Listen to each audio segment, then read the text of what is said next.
शैनो तरसया कर दिए।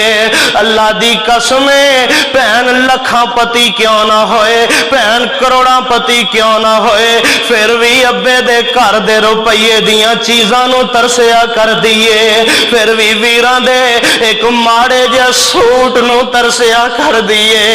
कदी जाए ना भरा एक हौला जिहा सूट लेके दे के आए, इंज कह छड्डो ना 1000 रुपए दा जांदा कुछ नहीं, 1000 रुपये दा हौला जा सूट लजा के भरा दे छड्डदा ए गवांडियां नूं वखांदी फिरदी ए महल्लेदारां नूं वखांदी फिरदी ए सहेलियां नूं वखांदी फिरदी ए। नाले चा चढ़िया, नाले आंदी मैनू मेरा वीर दे के गया है, मैनू मेरा भरा दे के गया है। और ना लड़िया करे ना भैनां नूं, ना धक्के दे के बुए तो लाया करे ना भैनां नूं। अल्लाह दी कसम ए तेरा कुछ नहीं हो लैना दिया, ए तेरे बुए ते कुछ नहीं हो चुकना दिया, ए ते अब्बे दियां निशानियां वेखण आउंदियां ने, ए ते अम्मी दियां बनाइयां चुल्ले वालियां कंधां वेखण आउंदियां ने, ए नाले आउंदियां ने, नाले तलीज अंदर कदम रखदियां ने,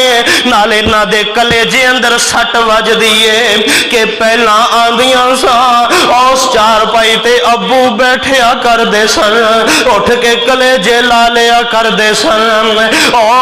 उस जगह ते अम्मी ब्याह कर दी सी, आ चारपाई मेरे अब्बू दी, आ चारपाई मेरी अम्मी दी, आ चीज़ां मेरे अब्बू दियां बनियां, आ चीज़ां मेरी अम्मी दियां बनियां। अल्लाह दी कसम तेरा चुकन कुछ नहीं आउंदियां, ए ते मापियां दियां निशानियां वेखण आउंदियां ने। ना लड़िया कर, ना झगड़िया कर, ना इन्हां दे हक मारिया कर। जिस नबी दा कलमा पढ़िया उन्हें भैन दा मुल पा के वखा छड्डिया। अल्लाह मैनू तुहानू भैनां नाल प्यार करने वाला बनाए। व आखिर दावाना अनिल हम्दुलिल्लाहि रब्बिल आलमीन।